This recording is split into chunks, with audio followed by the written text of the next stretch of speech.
episode number 12 with opera star Morris Robinson.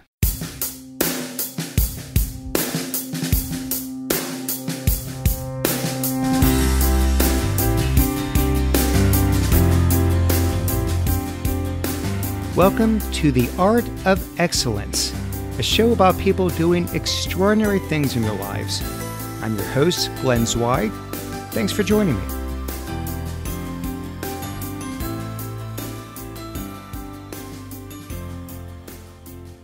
My guest today is Morris Robinson. Morris is a world-renowned bass opera singer. He has regularly performed at the Metropolitan Opera, as well as opera houses all over the world. He is a highly regarded concert singer and has performed with many of the well-known symphony orchestras across the United States. He is a graduate of the Citadel and currently resides in Atlanta with his wife and son. Morris, welcome to the program. Hey, thanks for having me, man. Let's go back to the beginning. You were born into a very musical family. As I understand it, both parents and your three sisters all sang, and so did you. Was it something you did willingly, or did you do a kicking and screaming? Oh, I did a kicking and screaming. My mom was in the gospel choir at Israel Baptist Church here in Atlanta, in Kirkwood. My dad was in the choir and then on the deacon board and eventually became a minister, but he always sang. My sisters were really good gospel singers. I was the one in the house that didn't want to sing. I played instruments. I was a natural musician, so I could pick up any instrument and make a good account for myself. But the drums were the thing I loved the most, and I played the drums. So they would do all the choir concerts and sing, and I'd be the drummer. I was not wanting at all to be a singer. In fact, I didn't start singing until I got to Northside High School. And my mother made me audition for the chorus because I wanted to just be, I wanted to play in a band. When I auditioned for the chorus, Billy Dinsmore, the guy that ran the program there, allowed me to take one period of band and one period of chorus because he thought I was equally good at both. We're talking high school now. We're talking high school now. I went through the church thing and all. Growing up, I was singing in the church. I was singing in the Atlanta Boy Choir when I was 7 years old. I didn't like that either. I just did not want to be a singer.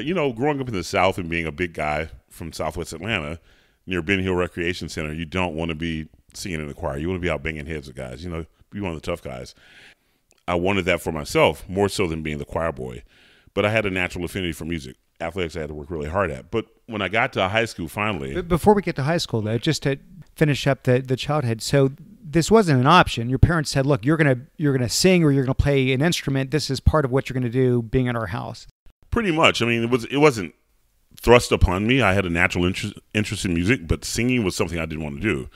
My grandfather was a minister also, and we would travel to his churches. He had one in Toccoa, Georgia, and one in Washington, Georgia. And every time we went to church with him, he'd make us all get up and sing a song. Unrehearsed, unannounced, unprepared, just get up and sing. So we had to do like a quartet. My little sisters, I think, were probably 3 or 4 the first time they did it, and I was 3 years old, so I'm 7, 8 years old, and we're in front of the church entertaining, doing so. It was just part of the culture, part of my upbringing, that we were made to do these things. It was just... I enjoyed music, but I did not like singing at all. I like playing instruments. Okay, so let's fast forward to high school now. You were in the Performing Arts School, and Northside, I should mention, which is where I went, was one of the best, if not the best, performing arts program in the country. Very unusual. You were both singing and you were in the band. Yes. And usually you go one or the other, and you were in both. Now, here's the interesting part. You were also on the football team. At the time, did you identify more with being a performance artist or with being an athlete? Well, at the age of 14, when I got there at 9th grade, I didn't have an identity. I played 8th grade football at Sutton Middle School, and then I got to Northside and auditioned for the band, made the band, and my mother made me audition for the chorus, and Billy Dinsmore allowed me to do one of each. But when I got to the first football game, and I was in the marching band, I realized that all the cool guys are out there on the football field, and I was a band nerd. I had the hat on, I had the baritone horn, the white shoes, and I was out there marching, and I was thinking, this is not what I want for my life. So as soon as spring ball rolled around, I exited the band. I told the band director I was leaving. I joined chorus full-time so I could play football, and he was not happy about that because I just made first chair all-city band. Because I was a pretty talented musician, but I didn't want that. I wanted to go out and play football. I wanted to prove myself. I wanted to prove to myself I was a tough guy. I wanted to be part of that group, and that became the dichotomy of my existence. I was really good at singing, but I was also one of the tough guys on the football team. And I think, one justifies the other, I think. More so, football, in retrospect, gave me the right to be a singer because I was able to do this with all the tough guys. I was able to express myself artistically without much pushback. I don't want to play armchair psychologist here, but you were trying to prove you could play ball to yourself or prove it to others? Both. When you grow up like I did, upper middle class, Southwest Atlanta, but we went to school at Sarah Smith in Sutton and Northside, I didn't really have a lot of common time, playtime, recreational time with the guys that I grew up with or the guys near where I grew up with. Those guys were spending time at Ben Hill Recreational Center, so they all knew each other. And I was always ostracized, looked at as, the nerdy guy, the one that talked funny, the one that went to those other schools. And you want to be respected and accepted by your peers universally. I went to school here in Decatur. Church here in Decatur. So, those guys thought I talked funny. I went to those funny schools on the north side of town. I lived in the suburbs, and the only way I could really prove myself was to show them I was just as tough as they were. And the only way to legally do that was to go out and compete on the field. So to me, it was like I had to prove to them, but I wanted to prove to myself that I could do it as well. The music thing came naturally. They all knew I played drums at church. They all knew I was, I was in the choir. They all knew that part, which added to the nerdness of me. But being able to do the other part where no one could deny your abilities really was important to me. And just to provide a visual, since this is an audio podcast, so people can understand how truly intimidating you were in the field, what was your size back then, height and weight? Well, I was a little guy. At Northside, I walked into my senior year 6'3", 245. Right after I graduated, I gained 20 pounds of muscle. I walked into college at 6'3", 265, and I graduated at 287. So I'm a big boy. Right. But you don't want to be the big soft boy singing, so you got to make amends for those things. So let's talk about the Citadel. You ended playing football there. You were a 3-time All-American. And if there's any irony, it's this, which is when you were looking to graduate and move on potentially to play pro ball, you were deemed too small. At 6'3", 290 pounds, too small to make it as a professional. It's pretty insane. Were you truly hoping to make it as a pro? Was playing in the NFL a longtime dream of yours? It was a distant dream. I was not unrealistic. If I were D1A material, I would have been at Notre Dame or Michigan or Georgia Tech. Those schools weren't coming for me. I was on the smaller side for a lineman. NFL teams weren't really checking for guys my size. When I was coming out, there were guys 315, 320 all over the place, 6'6". And I was playing against them. But, there's a cutoff. And I think that, some people walk away from sports, but football is the one sport, no matter how good you are in college, it'll walk away from you because you have to meet certain criteria. And I just didn't meet it. It was tough to do. It was tough to live with. It was a tough deal. I want to talk about how you recover from something like that. But before we get to that, when you were looking at colleges, and I know Citadel gave you a full ride, but at the same time, several other colleges were offering you scholarships to study music. And of course, you turned them all down. Obviously, you had a special talent. You had a special gift with your voice. Did you not consider singing at all at the time, even knowing that football was a real stretch for you? Never once. I had Eastman School of Music. They recruited heavily out of my school. Cincinnati Conservatory. I had a family, the Woodwards, who actually were doing scholarships out of Northside. If you decided to major in music, they would pay your way through school. So they had offered me one of those grants, and I got accepted to Cincinnati Conservatory. I could have gone to Eastman. Morehouse School of Music offered me a full ride to come there, and I chose not to take either of them. I wanted to play football. And I don't know. I guess at the time it was just more about I felt as though I could always sing. I always had this natural ability, but you only get so many years to go out and play sports. And I really wanted to. I had to work really, really hard to be an athlete. I was naturally gifted physically, but I was not a natural athlete.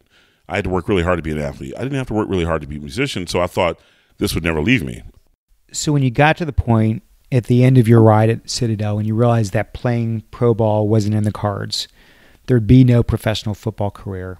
Maybe it was a pipe dream to some extent. It was still something that you held out for. When it finally, that door was shut for good, how do you recover from that? What was that like? Hardest thing ever. I have moments now, and I'm 48 years old, because, you spend your life working really hard at something and trying your best to be good at it. You get the recognition in college that I got. I became a starter. I made 3 All-American teams. I made all conference. I was really good at what I did. And then I was told, that's it. That's the end of the road. You know, one of the stories I always tell is my first time going to a football game as a spectator was my first year working at 3M. It was a preseason game. They gave me tickets. I was in marketing. I got tickets to the 3M booth. And I took this girl on a date, and I wanted to go, to the booth, have a good time. And I walked in there with, picked up some popcorn and hot dog and realized it was my first time ever being a spectator at a football game where I was not actually participating. And I couldn't take it. Like, I literally had tears coming out of my eyes. She thought I was weird, but it was a bitter pill to swallow. And for years, I couldn't watch the opening college football game every year. I couldn't watch it because I felt like I got cheated. I felt like my whole identity, because, you spend your life establishing your identity as a kid. I was the jock. I was the guy that could play football. And I couldn't do it anymore. And it's hard. It's a hard pill to swallow. It takes a long time to get over it psychologically. So, yeah, it was tough. How did I do it? Immersed myself in my work. Tried to just face the fact that that's where it was. All my friends that I made friends with afterwards were all football players, all ex-football players, so we were kind of each other's therapy. I joined a flag football league in Northern Virginia. We won our league. We went to the Nationals, so I was still feeding that competitive edge. Played a lot of basketball, kept myself in shape then. But yeah, it's a very, very bitter transition. Thousands of guys have to go through it because only a very small percentage make the pros, but it was tough. It was a tough deal. Your father was a minister? Yeah, my dad's a Baptist minister.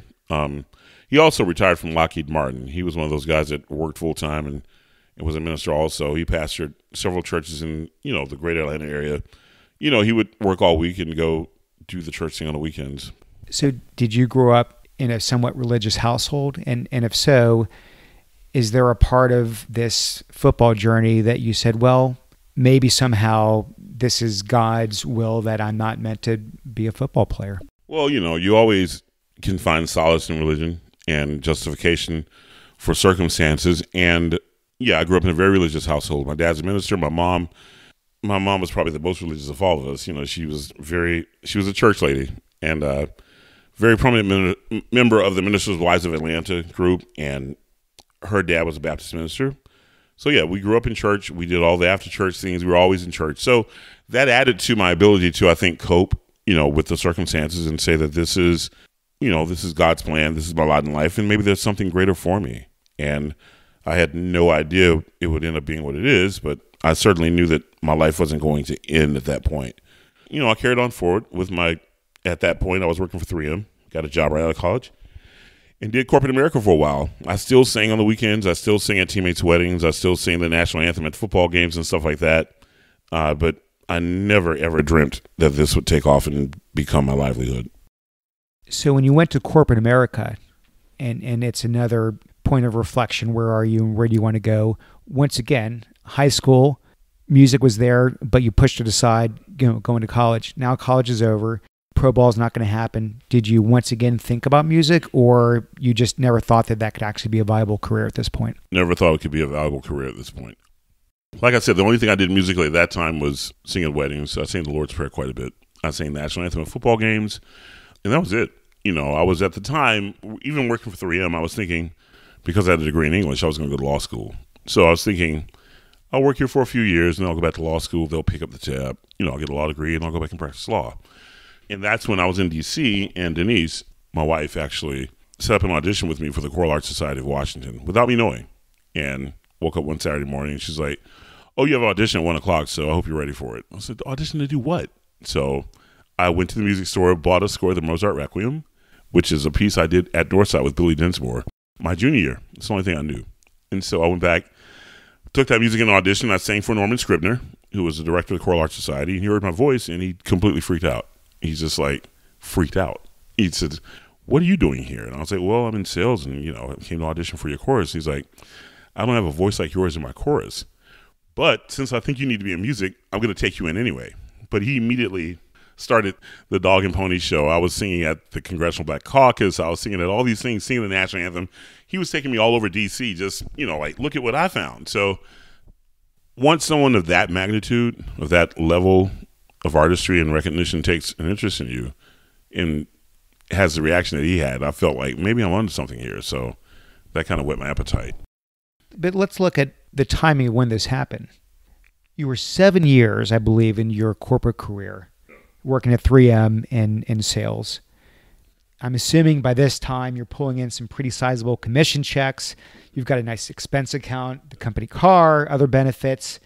You've essentially made it. So what was the problem? What was the problem with being a corporate salesperson? What was missing from it? Anyone can do that. I felt like I was doing something that anyone else could do, and I didn't think I was put on this planet to do that. I knew I was talented. I knew that music was something I did better than most people. I just didn't have the credentials to justify such. I could hear people do things and think, I could do that way better than that. But I didn't have anything that justified me being able to even have that standpoint, that point of reference. And I felt like I'd left 3M actually and started working for a division of Exxon.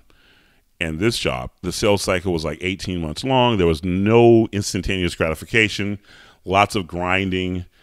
And I was frustrated with it. And I don't know, I think that I didn't go into this music thing looking at this as being a viable alternative. I went into it because I needed some excitement in my life. I wanted to explore what I used to do in high school, and I auditioned for a weekend program at the New England Conservatory then, singing the national anthem for them. And they said, hey, you should be in an opera studio.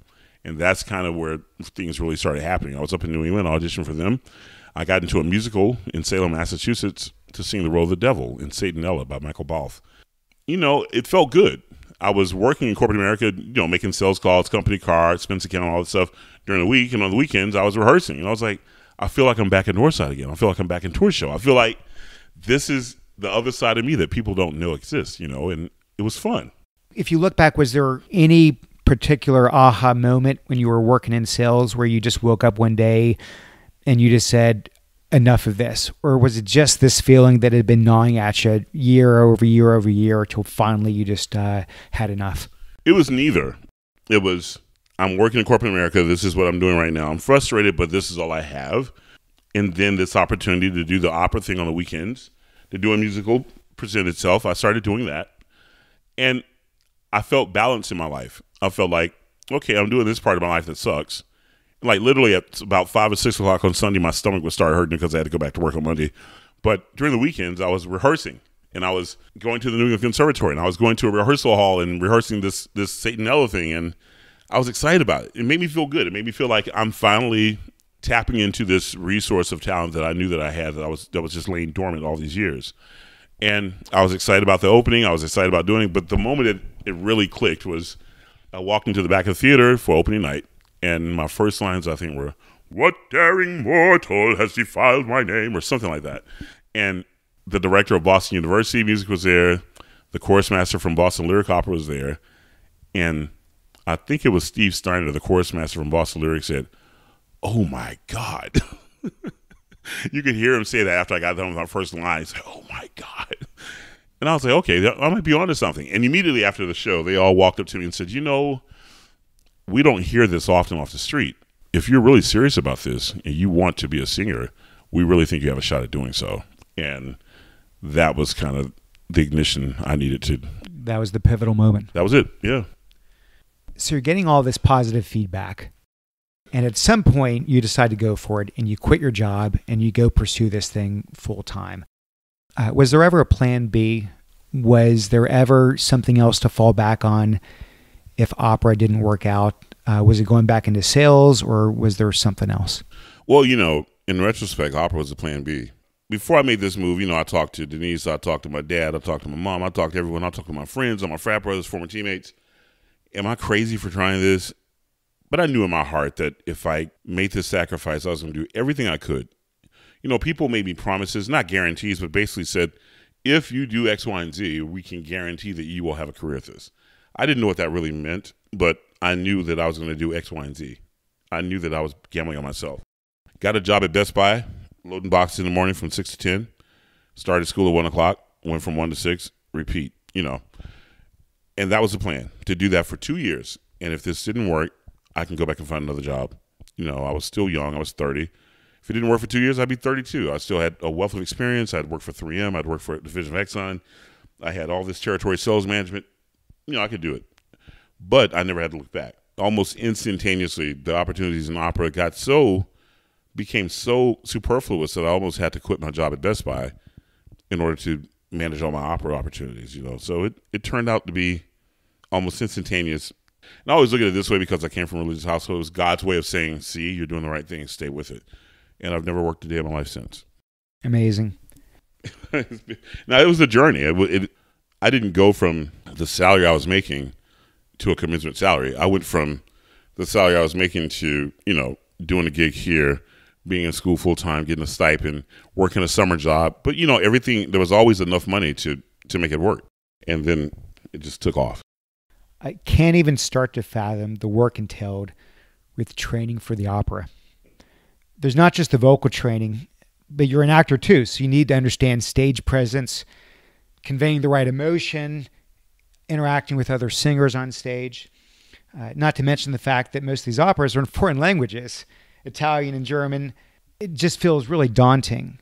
Walk us through some of the steps that it takes to become a professional opera singer. Oh, God. Well, I liken it to drinking water out of a fire hydrant. There's so much coming at you. The crazy part about the opera world, and this is where the military academy comes in, the one thing that is really interesting is you hear about how great your voice is right up until you start studying opera and trying to be an opera singer. Then all of a sudden, your voice is great, but your languages suck. You have no stage presence. You don't know what stage right is. You don't know what stage left is. You have never sung in German. You've never sung in Latin, never sung in... It's everything. You hear about all the things that you really suck at. If you don't have the mental toughness to decipher through that instantaneous feedback and turn it into a positive, you will crack under pressure. Because not only that, you have to think about all the things that you're learning that you don't know really well, but your voice is such that it's capitulated you into positions that you don't deserve to be in. Like, I should not have been singing The King at Boston Lyric Opera 3 weeks after I started studying opera. So I had to learn what I was singing in Italian, learn about phrasing, learn about diction, learn about legato, learn about all these things I never learned before, but my voice sounded good doing it. I read that you went to Italy to study Italian. Is that true? Yeah, that's true. That was a few years later. After I got into the Metropolitan Opera, I got there. My Italian was so bad, they said, you know what? We're going to send you to Italy for the summer. We're going to pick up the tab on it. And I did one of those total immersion courses where I stayed with the family, had 3 meals a day with them, had 3 lessons with them per day. And I stayed there all summer in Florence and studied Italian. And then 2 years later, I did the same thing in Germany.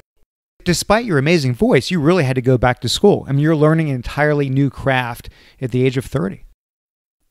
There was a booster, a donor in Boston said it's almost like taking up brain surgery. Like the amount of minutia and details that one must master and the amount of information you must collect and turn over is almost incomprehensible to the layman. I mean, it was incomprehensible to me. I just thought you go out and sing loud. No, there's so much more to it. And I was learning on the fly, but I think because I came from the Citadel, because I had the musical training at Northside, because I was an athlete, I knew how to discipline myself, work hard, take in information, and produce. Football coaches aren't nice in how they communicate information to you. You miss a block, it's not, okay, Morris, you missed this block. Next time, see if you can do better. It's get your ass out there and do it right now. And it's instantaneous reinforcement, but it's instantaneous production. So you feel like the football actually helped prepare you for the training Absolutely. for opera? Not 100%. In so much as the discipline, in so much as the amount of work, to be an athlete, you have to sacrifice a lot of things and keep your body in shape. You have to learn a playbook. You have to perform under pressure. And that pressure is screaming fans, coaches behind you yelling, some 300-pound guy in front of you knocking the crap out of you. You have to sift through all of that and produce. Same thing in opera world.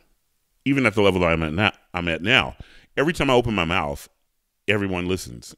Opera News is there. The New York Times is there. The LA Times is there. The Chicago Tribune is there. The Dallas Morning News is there. The Miami Herald is there. USA Today is there. The Financial Times. These people are all listening to you. Opera News. And they're general directors and casting agents and people from all over the place because I sing at these venues now. My last gig was at the New York Philharmonic. Everybody and their mother were there. They were all there, and they heard me singing in German. And I got to go out, and I have to sound like I'm from Germany, and I got to be on pitch, and I got to sound good, and I'm on stage with an all-star cast, and I got to fit in, if not try to outshine, just because I want to maintain my level of stability in this marketplace. Was there any point, though, during the training when you said, you know what, my God, I didn't know what I was getting myself into. This is way more work, way more time. Did you ever think about quitting? Did you ever give pause to what you're doing? That's not how I'm made, man. See, I thought the opposite. I thought if this guy can do it, then I know I can do it. If you can do it, I can do it, and I can do it better. I was always made that way. And it's not because, some people will think, they think I'm a competitive jerk and I'm conceited and all those things. I think it's just a natural desire to be good, to be better, to maximize my effort. Where does that come from? Is that just self-driven? Did that come from your upbringing? I think it's self-driven, but I also think that, it's self-driven because, when I was a kid playing the drums at church or whatever it is I did, I was always quiet about it until I got an opportunity to go and do it. But I always felt like I could do a better job than someone else. But it's also, being an athlete. It's also coming from the Citadel. See, those things fueled what I already had in me. So, I never once thought that this is too much, it's insurmountable. I just thought I had to work harder. I knew that I could get this right if I worked harder. And that's what I did. If you can think back to the very first opera you performed, you went through all this training, all this work, took this big gamble. When you finished that last note of whatever solo you had and the applause kicked in, what was that feeling like? Do you remember? I remember it like it was yesterday because it was the Boston Lyric Opera. I was singing The King and Aida. And I just got through singing that exact same role at the Metropolitan Opera in March of this year. I remember standing on stage because the King walks out, has this long fanfare of trumpets and introductions. And I was standing there holding my props in my hand thinking, what in the heck am I doing up here? Like, I could not believe. I saw people out there with tuxedos on and there were limos out front and people wearing fur coats. And I was like, I can't believe I'm on stage doing this. Like, I just couldn't believe it. But when I got done, I got locked into the mode and I just did what I do in rehearsal every day. And when it was over with and I got the applause and, I took my curtain call. It was my debut, my professional debut. And I heard the applause and I saw the people's reaction. I was like, you know what? I got this. I can do this. I can do this. And I'm getting excited now because I think about how I felt like this is the confirmation I need. And you hear all the critics and the coaches and the conductors that yell at you and tell you all the things you do wrong. But that reaction I got that night was like all the confirmation I needed to push forward. So I've never looked back. I've never looked and said, you know what? This sucks. I'm not good at this. I looked at what the next step is because, you can't sing forever. And I do have a life that I have to maintain and I have a kid that has to go to college and that kind of thing. But, if I can stay where I am right now and maintain this level of productivity for the next 10, 15 years, I think I'll be set. Can you belt out a little something? Give us 10 seconds of something. I knew you were going to say something like that, man. I don't know what to say. My audience is going to kill me if I don't ask. Give me something. 10 seconds. You can go longer if you want. I'll give you 10 seconds. Prayer Maria,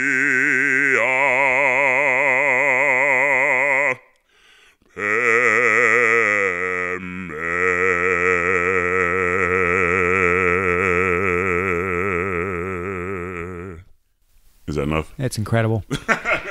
What was that from that you just did? That was the last lines of Il Lacerdato Spirito from Verdi's Simon Boccanegra. So, yeah. That was going to be my guess. Is that what you were saying? Early in your career, you were offered multiple times the role of Porgy in Porgy and Bess. Yes. Which you repeatedly turned down. I should mention, for those that aren't familiar with it, Porgy and Bess is an American opera, I believe, composed by Gershwin, whose leading character, Porgy, is a disabled black street beggar in Charleston. So did you turn it down because you didn't want to play to the stereotype? And were you ever tempted to just take it, despite the risk of being typecast, just so you have income coming in and you know that you can live to see another day, another performance? The answer is no. I never took it. I never ever intended on taking that role. First of all, it was written for a bass baritone, a higher voice in mind. So I always thought it was too high for me. Secondly, because I came into the opera world without all the pedigree and the training of a conservatory, and I knew I had a lot of catching up to do, and I was behind the 8 ball with languages and styles and stuff like that, I never wanted to take the easy way out and do something like this and then get stuck doing that because all the other stuff wasn't good enough.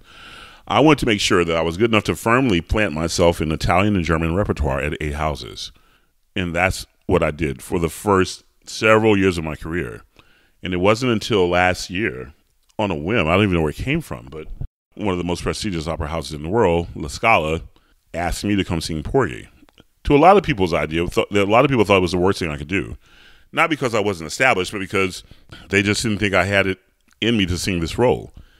It's huge. It's as big as any Wagner role. It's high, it's low, and it's very, very long. And I took that as a challenge. First of all, if I was ever going to justify having done it, it would be La Scala would be the justification for doing so.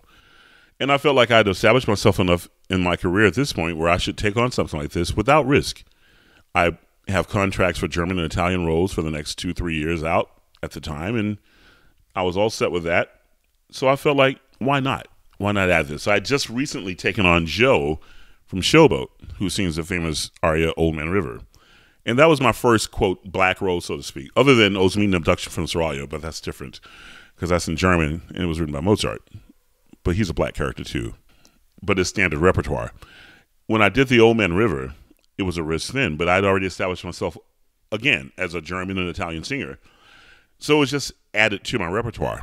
And I enjoyed tremendous success with that role. And I felt like it was time to take on Porgy. I felt like I was vocally ready. I felt like I had all the technical things that I needed to do so. And I was getting a chance to sing at La Scala. Like, that doesn't happen often. That is the preeminent opera house in Italy, in Europe. And I was able to do it, and it went really well. I was very excited about it. It's a tremendous opportunity, and I think I knocked it out of the park. You're studying contrast, a once intimidating, powerful force to be reckoned with in the football field.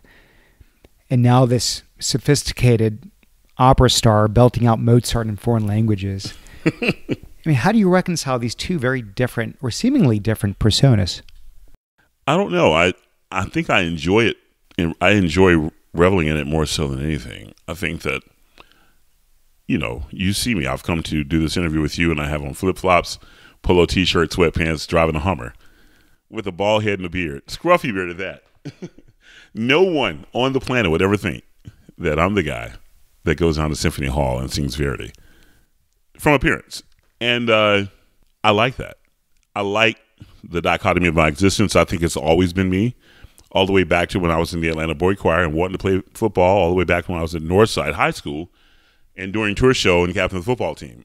I've always had this, when I was at Citadel, I was a founder of the gospel choir, but I was also on the football team. So I always had these two lives, and I think that I enjoy it. I don't try to reconcile it because that's just me. That is who I am. But the similarities between the worlds, I think, are more so than people would ever imagine. The amount of discipline it takes, your body is your instrument, your body is your tool when you're playing ball. The intestinal fortitude, the hard work, the work ethic, I like to call it assiduousness, aptitude, all those things are they're present in both worlds. But the whole intimidating guy, I'm just a big, nice guy. I don't knock people out anymore. I did used to bounce at the club on Old National before I worked for 3M, so that's part of me too. But I can't knock people out and sing opera anymore, can I? I can't exactly picture Pavarotti on a football field knocking down 300-pound. I don't think he was mean enough. He played the romantic tenor, so he's a nice guy. The other part is that because I'm a bass, I get to pretty much play badass, sometimes. Or I get to play God, or father, or priest, or devil, or assassin, or killer. I get to play all these roles that kind of fit my persona, so it kind of works for me. For people that hear your voice for the first time, I'm sure a natural response would be something to the effect of, well, that Morris, he's just blessed with a beautiful voice. He got lucky. Do you think it's just about luck, or is there a lot more to it? Well, there are lots of people that have great voices that can't be voiceover artists. There are lots of people that have great voices that can't be opera singers. There are lots of people that have great voices that have gone to conservatory for years and studied and can't be opera singers. It's not just luck. It is luck that I was found, but I think more so it was God's path. It was pre-written. It was already decided. I just wasn't on board. If you think that you have a great voice and you can just walk into the Metropolitan Opera and start singing, you're wrong. Like I said before, the amount that one has to learn and sift through and make the application of, it's almost incomprehensible. And I'm not bragging that I'm some genius, but I had the aptitude and the work ethic to pull it off, but it is not easy. And it's not just because I have a great voice. It's because of a lot of hard work and a lot of stars aligning and a plan that I was unaware of that God had in place, and I followed. That's it. So how do you judge success? I mean, here you are, you're singing opera in front of thousands of people all over the world. Is that success, or is there something more that you're striving for? You know, I have an 11-year-old son. He's heard this story probably to the point where he can never hear it again and be happy. But when I'm dead and gone, he'll be able to read these things, and my grandkids will be able to read these things and realize that I had an opportunity to do something special and do something different. And I took the risk, and I capitalized upon the opportunity and worked really hard to bring it to fruition, and that's success. And that, to me, is more important than the money I make, the house, cars, clothing, all that. It's way more important than that. Is being able to look myself in the mirror in the morning and say, you know what? I did the best I could, and it came to fruition. It paid off. That's success. You're an African-American opera singer in a world where I have to imagine the vast majority of the audiences are still white. Yep. Did that disparity in any way affect your decision to pursue this profession? No, I'm used to it. It's a microcosm of the real world. You know, when I went to work for 3M in Minnesota, the vast majority of people there were white. You know, when I get on an airplane to fly to any place, from the pilots to the flight attendants to all the passengers, so I'm used to that. When I worked in sales up in New England, I was in New England. I was calling on places in Vermont and Connecticut and New Hampshire. So that didn't discourage me. I had an old sales manager from 3M, and he and I are still buddies. He said, Morris, because I was running into some problems in Richmond with an account I had. He says, you go in there and you show them that you can make them money and you can help them grow their business. I promise you, they won't care if you're orange. Just go do it. And I thought, in a perfect world, he's probably right. But I never forgot that. And so when I go on stage, it's obvious what I am. You know, they can see that. But when I open my mouth, I want them to realize that there is no shortage. There are no liabilities. And I just go for it, do the best I can. Anything else is out of my control. So you don't feel in any way that you carry a burden of diversifying the audience, making it more multicultural? I never said that. Do you feel that to some degree? I absolutely do.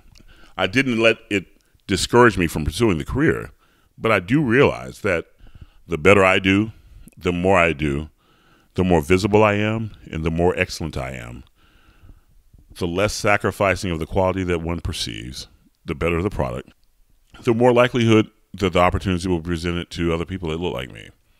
And there's a nice size contingency of black singers on the opera world scene right now. A lot of them live right here in Atlanta. You know, I think it's our job to go out and make sure we present excellence such that, A, the people coming behind us have opportunities, and B, the people in the audience accept that diversity, look past it, and just look at the quality of the work that we do. And I think it's a huge responsibility. It's a challenge that I have, and I try to make sure I make good on that every time. So what's the typical day in the life of Morris Robinson? When you're not on the road and you're not performing, are your days carefree? Is there a lot of work and training and practice? Walk us through what happens. Well, it's funny you would ask that, because right now, when I got done with the New York Philharmonic gig, I came home on the 7th of June, and I haven't sung a note except for what I just sang for you. I haven't practiced a note. I haven't done anything because I needed that time off. This past season was the busiest season I've had.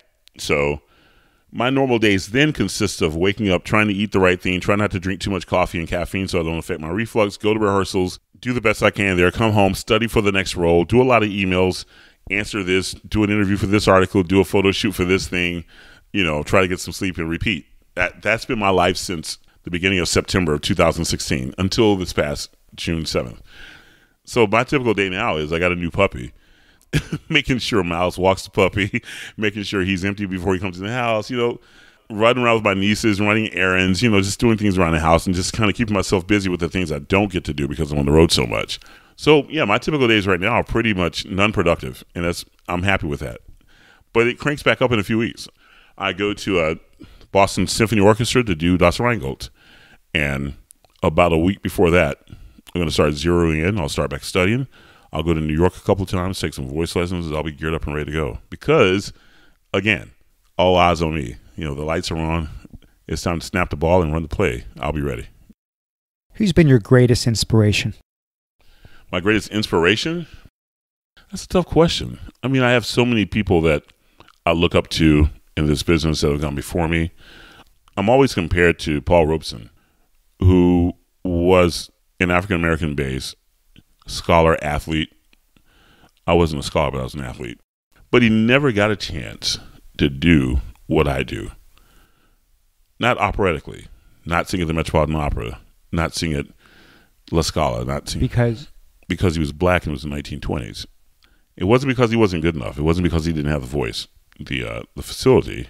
He didn't have the opportunity. Wasn't presented with it. He was very famous. He did lots of concerts, but he never got a chance to do what I do. And I feel like, you know how sometimes you feel like you're doing it for this guy? I feel like I'm able to do the things that he wasn't able to do, and I want to make sure that I do as well as I thought he would have done with it, you know, and handle it responsibly. So that's always inspiring me to know that there are lots of people that came before me that didn't get a chance to do what I do.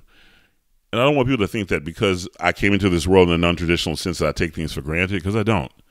I work really hard at what I do, and I take a lot of pride in it. And I'm inspired by the people that didn't get a chance to do it.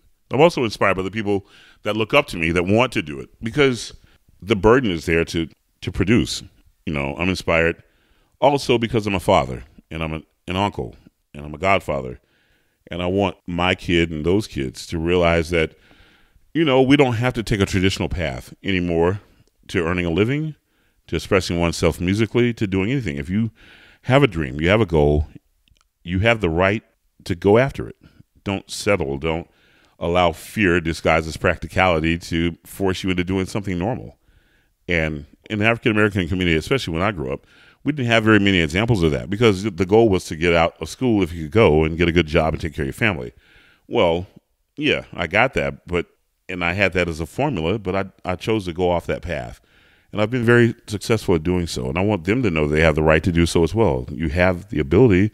Don't be afraid to dream and branch out. You recently gave the commencement address at the Citadel. Yes. What was the primary message? The primary message was you're ready. You're prepared. And no matter what life forces you into or presents you with, because you're able to go through this institution and go through the regimented society here and make it from the same gates to the graduation seats to walking across the stage, because of that, you can do anything. And I use my story as a parallel to say that, you know, I came from the same background that they came from, and I'm doing things that no one ever dreamt possible, because at the Citadel, we don't even have a music program. You know, we don't have any of those things that prepare you for what I'm doing, but I was prepared for it because I attended the school and went through the system, and I wanted them to leave empowered with the comfort in knowing that no matter what it is that they want to do or what life presents them with, they'll be able to conquer, because they have the training, they have the intestinal fortitude, they have the discipline, they have the aptitude to do it. So if you could go back in time and look out in that audience and see that freshly minted Citadel cadet Morris Robinson sitting out there, you know, knowing everything you know today, what advice do you give yourself? Oh, wow. If I knew now what I know and I saw me then about to take the same path. That's right. I'd tell him to work out more for football so he can make the pro. Get off your lazy butt and go out and run some extra laps and lift a little harder. I'd probably also tell him to stay in biology and go to med school. I don't know that I would tell him to do this. Why is that? The likelihood, the probability, you know, there's so many uncertainties, you know. It's a wonderful life. I love what I do, but I miss a lot of time with my kid. I miss a lot of family time. I miss a lot of things. And it's not that I would discourage him from that. I just think that there were things I did in my younger life that, you know, would have set me up more solidly for this. But if I had gone to med school, I probably wouldn't be an opera singer. So, yeah, there would be some changes I'd make, but I'd tell them don't be afraid to follow your dreams. Tell them that whatever it is you want to do, you have it in you to do it. But I definitely tell them to work out more so you can make the pros. So my show is called The Art of Excellence. I'm still learning what excellence means to me. What's your definition of it? I don't think excellence is a destination. I think it's a habit. If you give your best at everything that you do, the product will be excellence. The standard is excellence. The habit is excellence. The monotony is excellence. Everything that you do. So it isn't a destination. It's just the result of constantly doing the same thing doing things at a high level. I don't go out and try to be great. I go out and try to do what I always do. I try to be great in rehearsals. Try to be great in coachings. I try to be great when I'm practicing. So when I go out, it's great. It's just what I do. It's a habit. I like it. We'll end on that note. Morris, this has been an incredible journey for me, just having the opportunity to talk to you about your life and what you've done. And of course, I know you're going back to high school. Yeah, man. It's not a surprise where you ended up, but it's certainly a pleasure to hear. And thank you for doing this with me. I appreciate the opportunity, Glenn. Appreciate it, man. Thank you. Hey, thanks for listening. I hope you enjoyed that as much as I did. You can subscribe to the show at iTunes, Stitcher, and theartofexcellence.com. I've got one small favor to ask. If you like the show, please take a minute and leave us a review on iTunes. I would really appreciate that. I'll see you next time.